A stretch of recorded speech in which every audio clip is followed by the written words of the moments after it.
Hai teman-teman, kita jumpa lagi. Hari ini kita belajar mengenai kemahakuasaan dari Yesus ya, yang nampak dari mujizat-mujizat yang dilakukannya yang membuktikan bahwa dia itu Allah atau Elohim. Ada mujizat kesembuhan jasmani seperti yang dialami oleh Bartimeus yang buta ya, jadi melihat di dalam Markus 10 ayat 51 sampai 52 ya. Juga 10 orang kusta yang jadi tahir. Di dalam Lukas 17 ayat 11 sampai 19. Telinga Malkus yang putus. Lukas 22 ayat 47 sampai 51 yang dipulihkan oleh Yesus. Juga seorang perempuan yang menderita pendarahan selama 12 tahun yang telah berulang-ulang diobati oleh berbagai tabib, bahkan dikatakan hingga dihabiskannya semua harta yang ada padanya. Dengan menjamah jubah Yesus ya, perempuan tersebut sembuh. Di dalam Markus 5 ayat 25 sampai 34. Juga mujizat tentang alam ya, meredakan badai. Ada di dalam Matius 8 ayat 23 sampai 27. Menggandakan makanan untuk 5.000 orang. Matius 14 ayat 15 sampai 21. Juga pohon ara menjadi layu. Markus 11 ayat 12 sampai 14.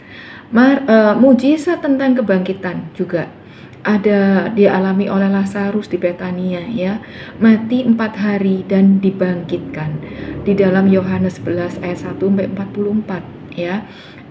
Lalu anak perempuan Yairus ya, Matius 9 ayat 18 sampai 26, anak lelaki seorang janda, Lukas 7 ayat 11 sampai 19 dan seterusnya.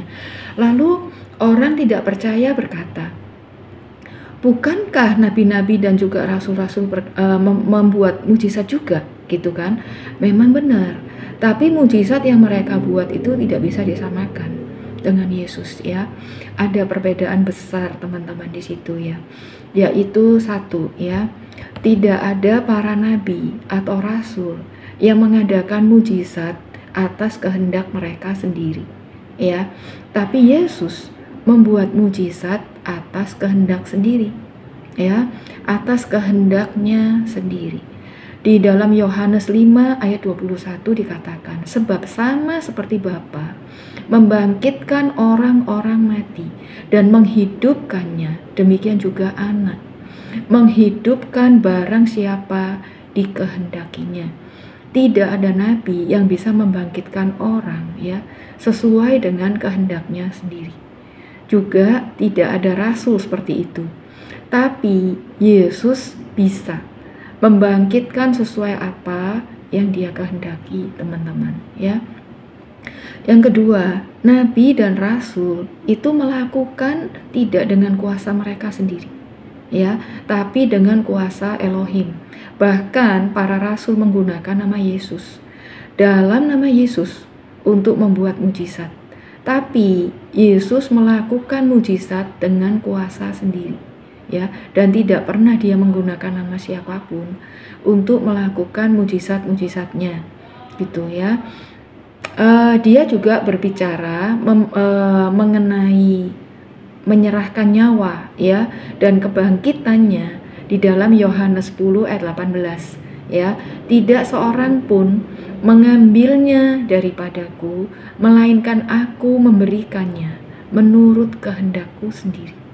Aku berkuasa memberikannya dan berkuasa mengambilnya kembali ya. Inilah tugas yang kuterima dari Bapakku. Dikatakan seperti itu ya. Artinya Yesus ya itu berkuasa untuk memberikan nyawanya dan mengambil nyawanya, gitu kan. Nah, W.C.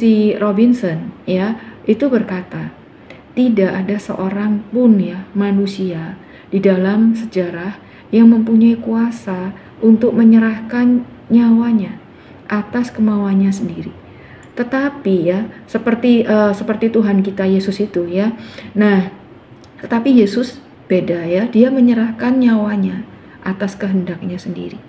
Tidak ada seorang pun teman-teman yang dapat melakukan mujizat juga ya, sebanyak dan sehebat yang Tuhan Yesus lakukan. Di dalam Yohanes 15 ayat 24 itu dikatakan, sekiranya aku tidak melakukan pekerjaan di tengah-tengah mereka seperti yang tidak pernah dilakukan oleh orang lain, Mereka tentu tidak berdosa.